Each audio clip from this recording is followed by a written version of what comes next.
갈라디아서 5장 22절에서 26절의 말씀 우리 함께 봉독합니다.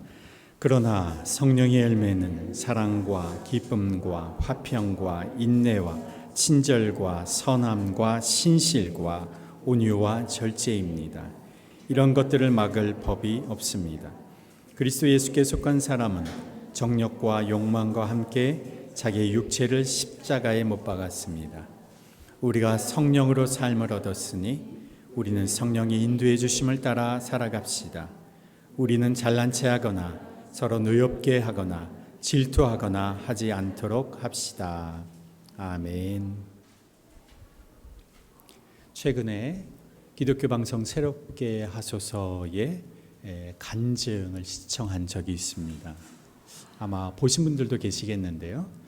소통 강사로 또 세바시 강연으로 또 유튜브 인기 동영상으로 많이 알려진 김창옥 강사가 출연한 동영상입니다.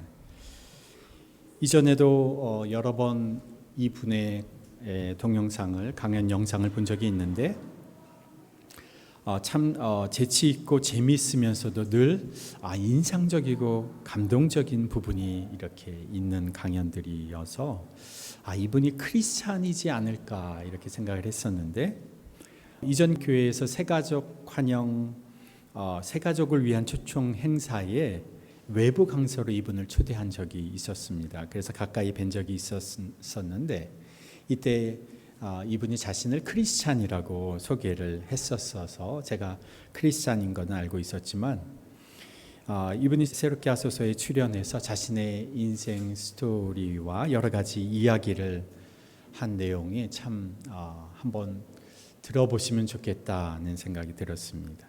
고등학생 때부터 저녁 9시에 친구들과 함께 저녁 기도를 5년 동안이나 했다고 하는데, 그 내용이 교회를 건축하게 해달라고, 교회가 막 이전해서 교회 건축이 멈춰 있었던 상황에서 그렇게 기도를 했던 사람이라는데 깜짝 놀랐습니다. 그분의 간증 중에 제 마음에 공감이 되는 부분이 있었는데 이런 겁니다. 사람은 부모로부터 물려받은 모국어가 있다. 이 모국어라는 것은 원래 부모로부터 자연스럽게 배운 말과 언어입니다마는 이분은 이것을 단순히 말로만 생각하는 것이 아니라 그 사람의 말과 행동, 태도까지, 성품까지도 포함하는 의미로 모국어다 이렇게 말합니다. 태생적으로 부모로부터 물려받은 모국어가 있다. 그래서 이 모국어가 좋은 사람을 만나라.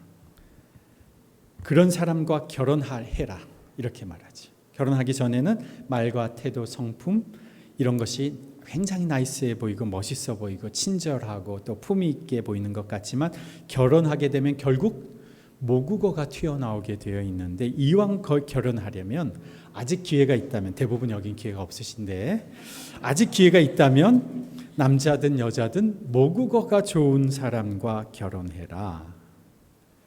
그런데 제가 인상 깊었던 것은 그 다음이었습니다. 이미 물이 건너간 분들이 많이 계시니까 내가 물려받은 이 모국어가 좋지 않다고 생각한다면, 나는 부모로부터 물려받은 모국어가 아니라, 모국어가 좋은 모국어가 아니라 급하고 거칠고 그렇게 바람직해 보이지 않은 그런 모국어를 상속받았다면, 어떤 분은 그런 모국어조차 상속받을 기회를 갖지 못했다면 거기서 그냥 포기할 것이 아니다. 믿음으로 의지적으로 선택하면 신앙의 언어, 하나님으로부터 오는 하늘의 언어를 상속받을 수 있다. 그리고 그런 좋은 모국어를 하늘로부터 상속받고 사용하는 그런 공동체를 찾아라. 제가 되게 마음이 와닿습니다. 그런 곳에 가면 그런 좋은 모국어를 배우게 되고 하늘의 언어를 후천적으로 상속받을 수 있다. 제가 사람을 많이 만나는 편인데 어떤 사람과 지내다 보면 그 사람의 그 모국어가 느껴질 때가 있어요. 그분이 말하는 모국어가. 사람 앞에서는 우리가 모두 나이스한 언어를 사용하고 나름대로 정제된 언어를 사용하지만 조금 더 시간이 지나가면서 같이 하는 시간이 많아지면 우리가 사람 앞에서 생각하고 의식하고 절제된 언어를 사용하던 사람들도 어느 정도 무장이 해제됩니다. 그럴듯해 보이고 나이스해 보이는 마스크를 쓰고 있었는데 슬그머니 그 마스크가 내려가는 거죠. 그러면 원래 모국어가 튀어나오는 겁니다. 마치 이런 거죠. 마스크 쓴 얼굴만 보고 있다가 어느 날 맨 얼굴을, 마스크가 벗겨진 얼굴을 보면 어떤 분들은 와, 이렇게 잘생긴 분을 하고 감탄할 때도 있지만 깜짝 놀랄 때도 있지 않습니까? 마스크가 내려간 그 본 얼굴을 보고 놀랄 때가 있는 것처럼 우리는 다 나름대로 나이스해 보이는 좋아 보이는 마스크를 쓰고 있다가 어느새 마스크가 내려간 사이에 거친 말들이 막 튀어나오기 시작합니다. 물론 여전히 사람 앞이라서 절제하면서 말하지만 냄비가 끓이면 그 증기가 막 뚜껑을 막 치듯이 툭툭 그런 말들이 나오는 거죠. 우리가 아이들의 행동이 이래서 문제고 저래서 걱정이라고 얘기는 하지만 사실은 그 원인의 대부분이 우리가 아이들에게 상속해준 모국어 때문입니다. 물론 부모로서 우리는 아이들에게 자식들에게 최선의 것을 주고 싶어 합니다. 우리 부모님도 자식인 우리들에게 최고의 것을 주고 싶어 하셨습니다. 그러나 우리가 부모로부터 배운 것도 그리고 우리의 부모가 그 부모로부터 배운 것도 그래서 태어나서 자라고 성장하고 살아왔던 우리의 방식들이 어떻게 보면 그리 좋은 모국어가 아니었던 겁니다. 어떻게 보면 모든 인간은 이런 죄된 본성 속에서 태어나고 자라고 배우고 성장하고 그리고 그 죄된 본성들을 누구에게? 자식들에게 물려줍니다. 이것이 우리가 사실은 대대로 살아오던 또 앞으로 살아가던 방식이었습니다. 이것을 로마서 3장 9절에서는 이렇게 말합니다. 의인은 없나니 하나도 없으며 하나님을 깨닫는 자도 없고 하나님을 찾는 자도 없고 다 치우쳐 함께 무익하게 되고 선을 행하는 자는 없나니 하나도 없도다. 정말 우리 사람들 가만히 보면 정말 좋아 보이는 사람들도 정말 내부를 살펴보면 속 사정을 살펴보면 성경이 말하는 것처럼 의인은 없나니 하나도 없다는 사실을 알게 됩니다. 그리고 사람들은 이렇게 살아가는 우리들의 삶의 방식을 합리화하기 시작합니다. 나만 그런 건 아니야. 교회 다닌다고 다르지 않다. 교회 다니는 장로님도 그 아들 교회 나오지도 않잖아. 우리 교회 목사님 딸도 문제를 일으켜서 그 부모가 학교에 불려갔잖아. 신앙이 좋은 가정도 그 가정에 심각한 문제가 있는 것을 우리가 발견하게 되면서 믿음 좋은 사람도 별반 다를 것 없이 다 그저 그렇게 살아가더라. 다 똑같이 죄짓고 살아가더라. 세상의 방식, 세상의 정욕, 세상의 욕심, 죄의 지배를 받는 우리의 모국어, 죄의 본성이 너무나도 자연스럽게 세상을 지배하고 있고 사람들을 지배하고 있습니다. 이것에 대해서 성경은 뭐라고 말하고 있을까? 여러분도 예전에는 그렇게 살았지요. 성경이 말하는 바를 제 언어로 이렇게 표현하는 겁니다.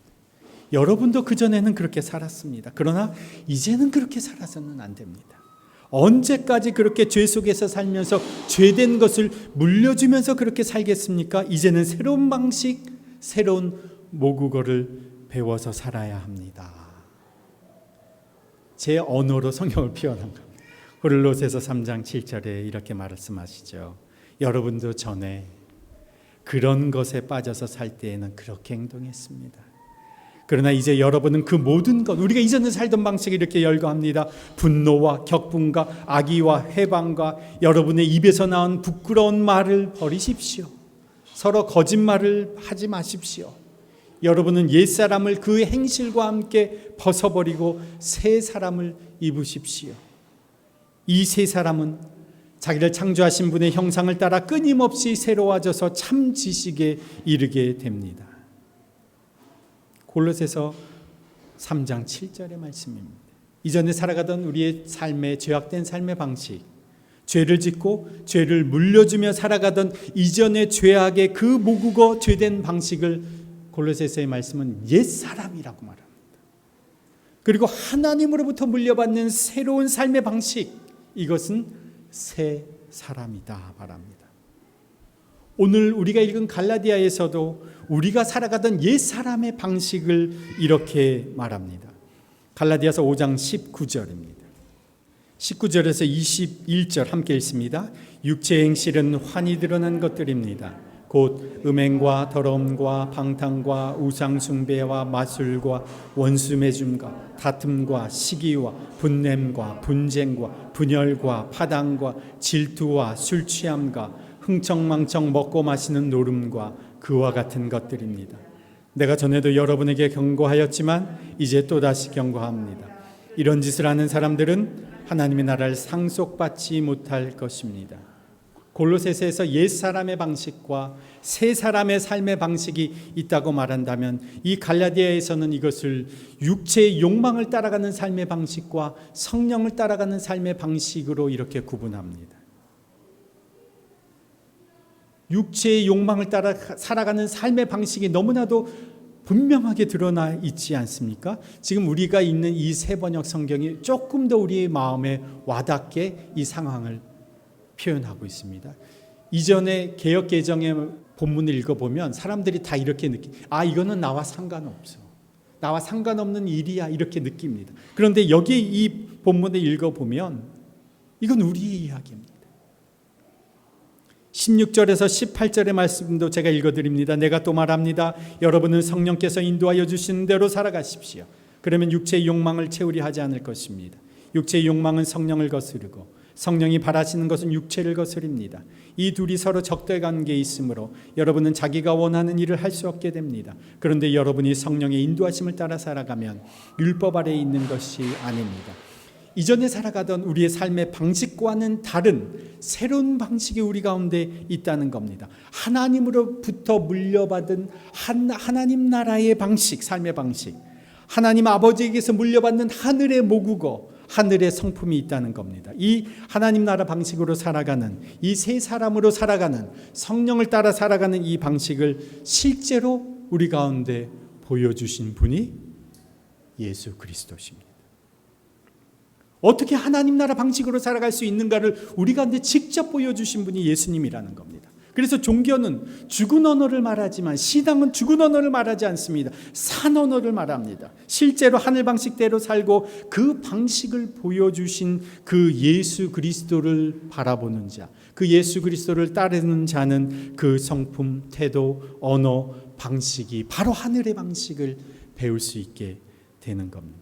이런 새로운 방식으로 살아가는 사람들의 삶의 방식이 무엇이냐? 그 사람의 모국어가 이렇게 드러나는 겁니다. 성령의 9가지 열매, 사랑, 기쁨, 화평, 인내, 친절, 선함, 신실, 온유, 절제.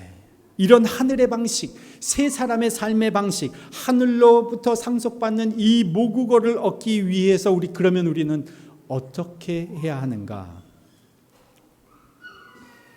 저희가 9월부터 아침 기도회를 저희가 시작했습니다. 아침 기도회 때 마태복음을 저희가 순차적으로 1장부터 지금 다루고 있는데 지금 3장을 다루고 있습니다.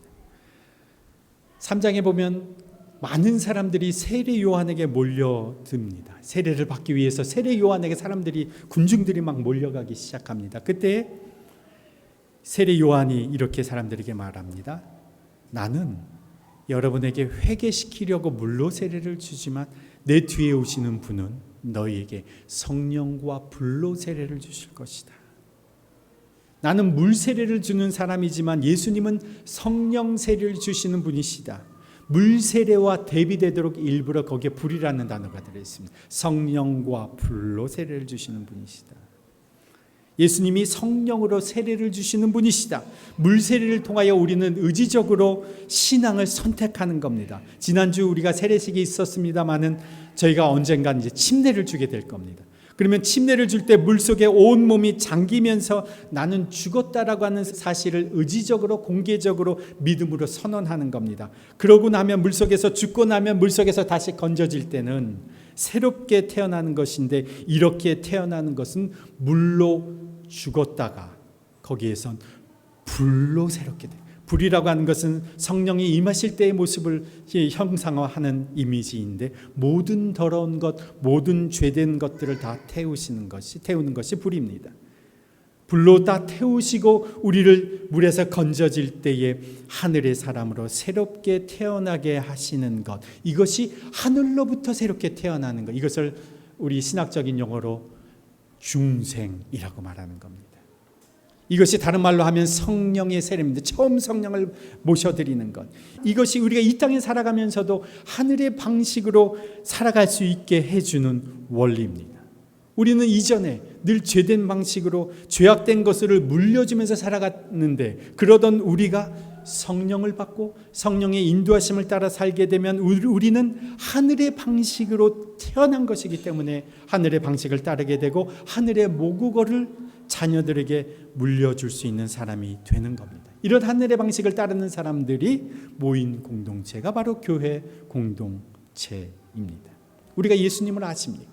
우리가 예수님을 나의 구주와 주님으로 모셨습니까? 그분을 나의 구주로 믿습니까? 그렇다면 그 예수님이 나에게 성령으로 세례를 주는 분이심을 여러분 믿으시기 바랍니다. 구하는 자에게 성령을 주시기 때문에. 예수님이 이렇게 말씀하셨습니다. 너희가 악한 자라도, 부모가 아무리 악한 부모라도 자식에게 좋은 것을 줄 줄 알거든 하물며 너희 하늘아버지께서 구하는 자에게 성령을 주시지 않겠느냐. 구하는 자에게, 예수 그리스도를 믿고 성령을 의지하고 구하는 자에게 반드시 예수님은 성령으로 세례를 주시는 분이심을 믿으시기 바랍니다. 그러면 구하지 않는 자에게는 주시지 않는 거죠. 구하지 않으면, 갈급하지 않으면 주셔도 인식하지 못합니다. 성령을 받는 것은, 성령을 인식하는 것은 곧 예수님이 내 안에 계시는구나를 아는 겁니다. 성령을 통해서 예수님이 나와 함께 하시는 것이니까. 그러니까 우리가 예수 그리스도의 현존을 날마다 인식하겠습니다라고 말하는 것은 성령을 받는 것이고, 성령이 내 안에 계셔서 예수 그리스도의 영이 내 안에 계시는 것은 곧 예수님이 내 안에 계시는 것인 똑같은 겁니다. 우리의 영이 깨어나면 예수 그리스도께서 내 안에 계심을, 성령이 내 안에 계심을 일상에서 경험하게 되는 겁니다. 그래서 예수 그리스도께서 이렇게 고백하게 되죠. 예수 그리스도께서 내 안에 계십니다. 예수 그리스도께서 우리 안에 계십니다. 깨어 있으면 알게 됩니다. 우리 눈으로, 우리의 귀로, 눈으로 보이지 않고 우리의 귀로 들리지 않지만 우리의 영이 알고 인식하는 거죠. 우리 금요일인가요? 우리 한 집사님이 진관사에 가셨다가 사진 하나를 올려주셨죠.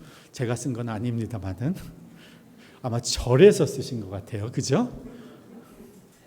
항상 늘이라고 했나요? 늘 깨어 있어라. 예. 깨어 있으면, 영적으로 깨어 있으면 성령이 내 안에 계심을 알게 됩니다. 이해하게 됩니다. 그래서 여기 계신 우리 더비교회 지체의 모든 분들은 한 사람도 예외가 없이 성령의 세례를 주시는 예수님으로 말미암아 성령이 내 안에 계심을 경험하시기를 축복합니다.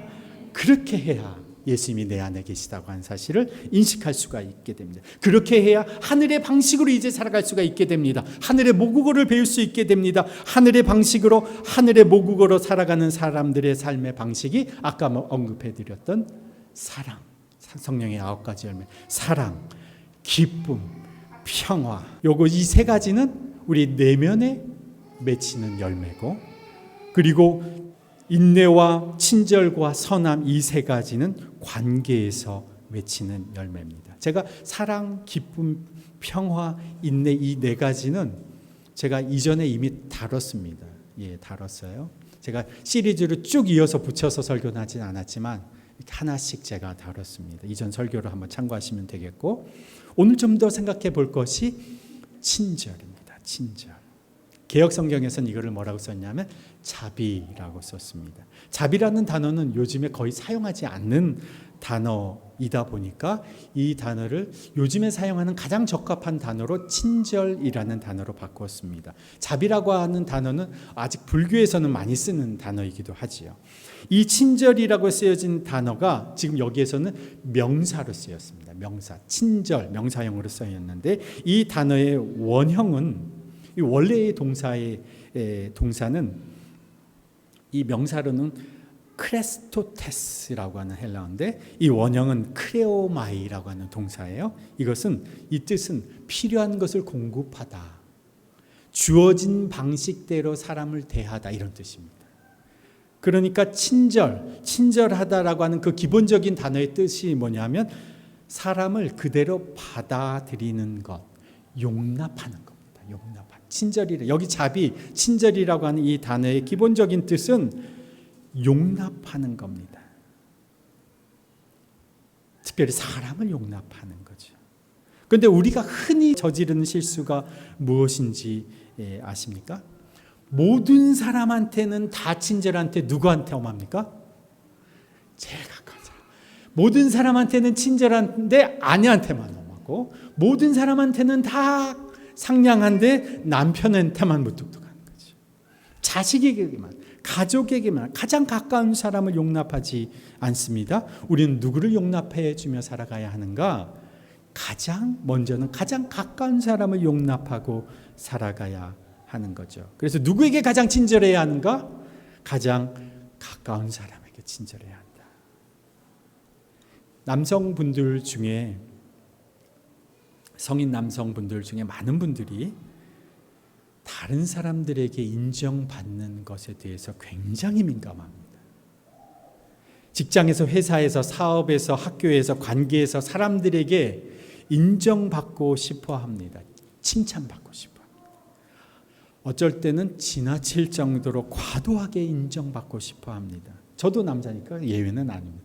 직장에서, 사업에서, 여러분의 관계에서 누군가에게 인정받고 싶어하는 그런 욕구가 굉장히 강합니다. 그런데 그 대부분의 그 인정받고 싶어하는 이유가 어디에서 오는가? 많은 경우에 부모에서 제대로 인정받지 못하고 자라면 과도하게 누군가에게 인정받고 싶어 한다는 거죠. 그래서 부모가 자녀에게 해줘야 하는 것이 무엇이냐? 아이들을 인정하고 용납해 주는 겁니다. 인정해 주는 겁니다. 칭찬해 주는 겁니다. 아내가 남편을 용납하고 인정해 주는 것은 남편을 칭찬해 주는 거죠. 진심으로 존경하는 겁니다. 물론 진심으로 존경하기 어려울 때도 물론 많이 있겠습니다만은,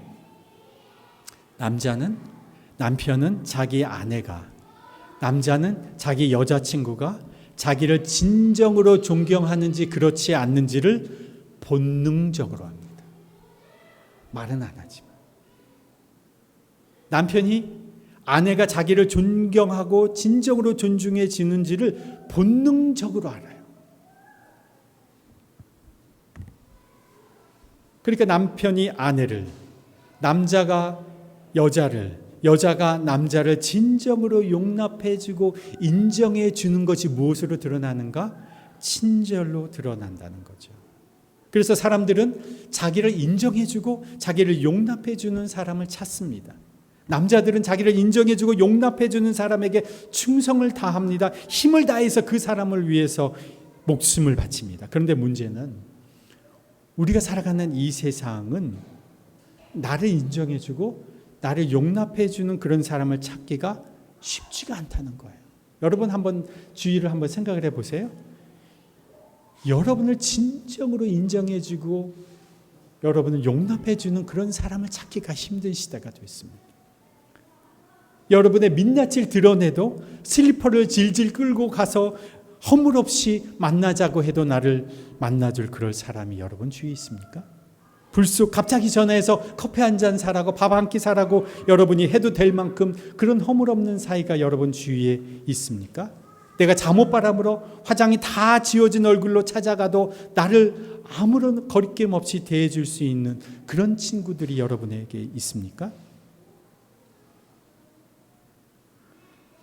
그런 친구들이 요즘에 별로 없다는 거죠.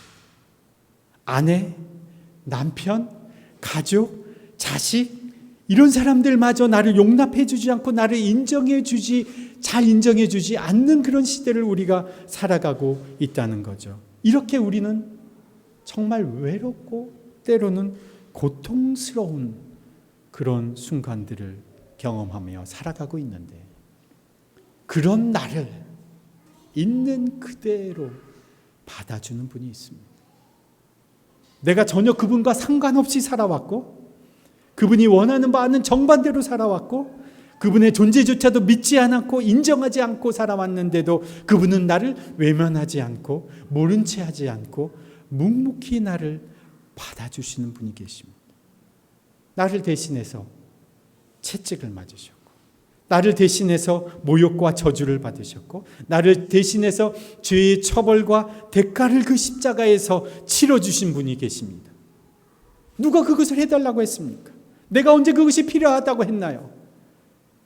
그분이 그러든지 말든지 그것은 나와 아무 상관이 없는 일입니다, 알아서 하세요 라고 외치는 사람들의 목소리를 수없이 들으셨으면서도 그분은 묵묵히 우리를 위한 십자가를 지셨습니다.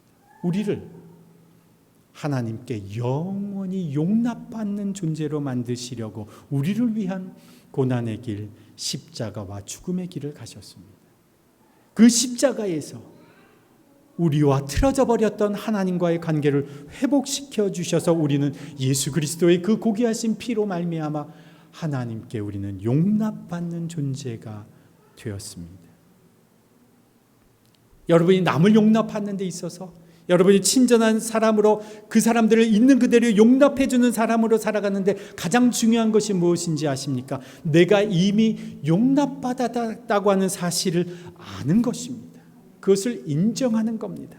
하나님이 나를 용납해 주셨다. 나로서는 아무 대가도 치르지 않았는데 하나님은 하나님의 그 하나뿐인 아들 예수님을 그 대가로 치러 주셨습니다. 가장 엄중하게 꾸짖어서 심판의 대상이 될 우리를 대신해서 예수님이 그 꾸지람과 심판을 그 십자가에서 받으셨던 거지요. 그 대가를 예수님이 치러주심으로 우리는 하나님에게 용납되는 존재, 용납받은 존재가 되었습니다. 용납받은 존재로서 우리는 이제 그 하늘의 방식대로 살아갈 수가 있는 겁니다. 남을 용납해 주는 존재로 살아갈 수가 있는 겁니다. 그것이 친절로 드러나는 것이죠. 초대교회가 시간이 흐르는 그 초대교회가 살아가던 그 당시에 1세기 말과 또 2세기 초에 당시 세계는 로마가 세상을 지배하고 있었습니다. 그때의 사람들은 예수님 믿는 사람들을 그리스도의 사람, 그리스도인이라고 불렀습니다. 그런데 그리스도의 사람이라는 뜻인 그때 당시의 말로 하면 크리스티아노스라고 불렸어요. 그런데 처음에 불렸던 이 이름이 당시 라틴어가 통용되던 로마 제국의 사람들, 로마인들에게는 이 단어가 너무 생소한 단어였습니다. 이게 무슨 뜻이야? 원래 그리스도라고 하는 말은 기름 부음을 받은 자라고 하는 뜻인데 로마 세계는 없던 말입니다. 그러니까 이 생소한 말을 쓰기보다는 똑같은 발음이 되지만 또 다른 단어가 하나 있었는데 그게 크레스토스라고 하는 단어입니다. 크레스토스가 아까 우리가 말한 친절한이란 뜻이죠. 그래서 사람들은 그리스도인이라고 불리기보다는 로마인들은 이 사람들을 어떻게 불렀냐면 친절한 사람들, 크레스토스라고 불렀습니다. 이 사람들은, 이 그리스도인들은 하나님 앞에 용납받은 자로서 세상 속에서 사람들을 용납하는 존재로 살아가던 그 삶의 방식이 사람들에게는 참 친절한 사람들로 드러났던 것이죠. 제가 어느 여름에 교구 수련회를 할 때에 교구 수련회에 이제 참석할 분들의 명단을 이제 신청을 받았습니다. 꽤 많은 분들이 이제 수련회 참석해야겠다고 신청을 하셨는데 제가 이제 교구 식구들의 명단을 한번 쭉 살펴봤어요. 이번에 수련회 꼭 가시면 좋겠을 분이 누가, 신청을 안 한 분 중에서 누가 갔으면 좋을까, 꼭 가야 할 분이 누가 있을까, 명단을 쭉 보다가 한 자매가 탁 이렇게 보였어요. 근데 이 자매는 굉장히 큰 중한 질병을 갖고 있어서 투병 중이었는데, 그 상태가 점점 악화돼서 여러 가지 합병증이 생기게 되면서 거의 치료가 안 되는 상태까지 이르렀습니다. 근데 이제 기도하면서 이 자매가 계속 생각나는 거예요. 그래서 이 자매를 수련회에 한번 초대를 해봐야 되겠다. 이 자매가 말씀이 필요한 자매인 것 같다 싶어서 제가 전화를 드렸어요. 그랬더니 상태가 굉장히 심각해져서 활동을 제대로 못하고 계시고 또 소변 주머니를 차고 계셨어요. 그래서 제가 오실 수 있으면 컨디션이 허락하는 한에서 집회에 참석하시고 또 어려우면 쉬실 수도 있으니까 한번 참석하기 원하시면 오셔도 좋겠다 이렇게 초대를 드렸는데, 이 자매가 몇 달, 거의 1년 가까이 교회를 갈 수가 없었대요. 오란 사람도 없고 또 초대한 사람도 없었고, 저희 교구로 이렇게 체로 편성이 돼서 저희가 수련회를 이렇게 보면서 제가 그 자매를 보게 됐는데, 제가 이렇게 초대를 한 그것이 이 자매에게는 하나님이 하시는 초대 같았대요. 하나님이 하신 초대 같았대요. 그래서 이 자매가 이 수련회에 왔습니다. 이렇게 이렇게 넓은 치마를 입고 소변 주머니를 가리고서 왔어요. 배정된 숙소가 여자 숙소가 있는데, 이 자매가 너무 몸이 힘드니까 여러 이렇게 다른 사람들이 같이 지내는 장소를 같이 쓸 수가 없는 상황이 돼서, 이제 그때 제가 방이 몇 개가 없어서 제가 쓰던 방을 독방을 하나 따로 드리고, 그리고 저는 다른 방으로 이제 옮겨서 썼는데, 그 수련회 기간 동안에 그 자매가 컨디션이 되는 한에서 수련회에 참석하시고, 그리고 이제 집으로 돌아가셨어요. 근데 그 수련회가 그분이 참석한 마지막 수련회가 되셨죠. 지금 이 땅에 계시지 않지만 하나님의 품에서 이제 안식하고 계시는 자매죠. 제가 사람들의 명단을 한 분 한 분 보면서 하나님의 초대하는 마음, 이 말씀을 얼마나 갈급할까. 1년 동안 교회도 제대로 나오지 못하고 초대해 주는 사람도 없었던 상황에서 얼마나 갈급한 마음이 들까. 제가 베푼 약간의 친절, 초대가 이분에게는 너무나도 큰 하나님의 초대로 들렸던 거죠. 그래서 그분이 돌아가시기 전에 저희를 자기 집으로 초대했는데, 저희도 너무너무 정말 그 중한 와중에도 정말로 사랑으로 식사 대접을 하게 해주시고, 또 저희가 그 집에 잠깐 머무를 수도 있게 해주셨는데, 그래서 그 자매의 삶 속에 하나님이 초대해 주시는 그 친절의 손길이 저를 통해서 베풀어 주었고, 그분이 마지막에 하나님 나라 옮겨가시기 전에 하나님이 자기를 따뜻한 손길로 초대해 주셨다는 그 마음을 가지고 가실 수 있었다는 것이 저에게도 얼마나 감사한지 모릅니다. 아무도 나를 기억해 주지 않아도, 아무도 나를 소중하게 여기지 않아도, 모든 사람들이 다 나를 잊고 있어도, 가족마저도 나를 인정해 주지 않아도, 내 친구들조차 아무도 없어도 나를 용납해 주시는 분이 계십니다. 나를 초대해 주시는 분이 계십니다. 그분이 예수 그리스도시죠. 그 예수 그리스도로 말미암아 우리는 하나님께 용납받은 존재로 살아가게 되었습니다. 그래서 우리는 이 세상 속에서 사람들을 용납하는 존재로 살아가는 겁니다. 그것이 우리가 세상 속에서 친절을 베푸는 것이죠. 더 이상 우리는 땅의 언어를 사용하지 말고 하늘의 언어, 믿음의 언어, 하늘의 방식, 믿음의 방식을 선택하면서 살아가는 겁니다. 하늘의 방식을 선택하여 하나님의 자녀가 된 우리에게는 이 권세가 있습니다. 권력이 있습니다. 하나님이 주신 특권이 있습니다. 하나님의 자녀에게 하나님의 언어, 하나님의 고귀한 그 품격 있는 언어를 사용할 수 있는 능력이 부여되어 있습니다. 하나님의 성품을 유산으로 물려받을 수 있습니다. 하나님의 태도를 우리가 물려받을 수 있습니다. 하나님의 소유 그리고 능력마저도 우리가 사용할 권리가 있습니다. 우리가 이것을 누리면서 사시겠습니까? 아니면 여전히 땅의 그 지긋지긋한 습성에 눌려서 살아가시겠습니까? 하나님이 우리에게 친절을 베풀어 주셨어요. 자비를 베풀어 주셨어요. 오늘 하나님이 이미 우리를 용납해 주셨어요. 이것을 우리가 기억하고 인정하십시오. 그러면 우리는 이 세상 속에서 사람을 용납하는 존재로 살아가게 될 겁니다. 오늘 갈라디아서 5장 24절에 한번 함께 봉독합니다. 그리스도 예수께 속한 사람은 정욕과 욕망과 함께 자기의 육체를 십자가에 못 박았습니다. 하늘의 방식으로 세상에서 살기를 원하는 사람들에게 옛 방식이 나를 여전히 유혹하면서 이전의 방식으로 익숙해졌던 옛 방식으로 돌아가려고 할 때마다 이 말씀을 여러분 기억하십시오. 이 말씀을 여러분의 믿음으로 고백하십시오. 믿음의 언어로 선포하십시오. 그리스도 예수께 속한 사람은 정욕과 욕망과 함께 자기의 육체를 십자가에 못 박았다. 여러분 이렇게 고백하는 겁니다. 이것이 우리가 사용하는 믿음의 언어입니다. 유혹할 때마다, 정욕이 들끓어질 때마다, 세상의 유혹이 우리 앞에 보일 때마다 우리가 선언하는 거죠. 우리가 성령으로 삶을 얻었으니 성령의 인도해 주심을 따라 살겠다. 용납 받았으니 용납하며 살겠다. 가장 가까운 사람부터 용납하며 사십시오. 그리고 자기 자신도 용납하십시오.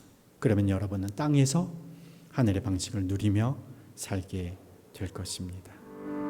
하나님 아버지, 민족 고유의 추석 명절에 우리를 용납해 주신 예수님을 생각합니다. 우리를 용납해 주신 하나님 아버지를 생각합니다. 우리가 전혀 주님을 찾지도 않았을 때에, 알지도 못했을 때에 우리에게 먼저 찾아와 친절을 베풀어 주신 주님 덕분에, 이 예수님 덕분에 우리는 하나님 앞에 용납받는 존재가 되었습니다. 주께서 우리를 용납해 주셨으니 우리도 우리 자신을 용납하고 가장 가까운 사람부터 용납하며 살게 해 주십시오. 주님, 추석 명절에 모이는 가족 관계 속에서 용납받은 존재인 우리가 먼저 사람들을, 가족들을 용납하게 해 주십시오. 이 명절이 사랑과 기쁨의 시간이 되게 해주시고 화해와 용서의 장이 되게 해 주십시오. 주님, 친절한 사람이라 불렸던 초대 그리스도인들처럼 용납받고 인정받고 싶어하는 이 세상 사람들을 용납해주고 인정해주고 친절을 베푸는 자로 저희들 살아가게 하여 주옵소서. 성령 안에서 하늘의 방식으로, 하늘의 모국어로, 하늘의 태도와 성품으로 살아가는 저희들 되게 하여 주옵소서. 우리 옛사람은 예수와 함께 죽었고 예수 안에서 새 사람으로 살아감을 날마다 삶 속에서 확증하며 살게 해 주옵소서. 이제는 우리 구주 예수 그리스도의 그 지극하신 은혜와 하나님 아버지의 그 무한하신 사랑과 성령님의 교통하심과 역사하심이 용납받은 자로 이제 세상 사람들을 용납하며 살아가기로 결단하며 세상으로 나아가는 주님의 백성들 위해 속한 가정과 일터 위에 주의 몸된 더빛교회 공동체 위에 이제부터 영원토록 함께 하시기를 간절히 축원하옵나이다. 아멘.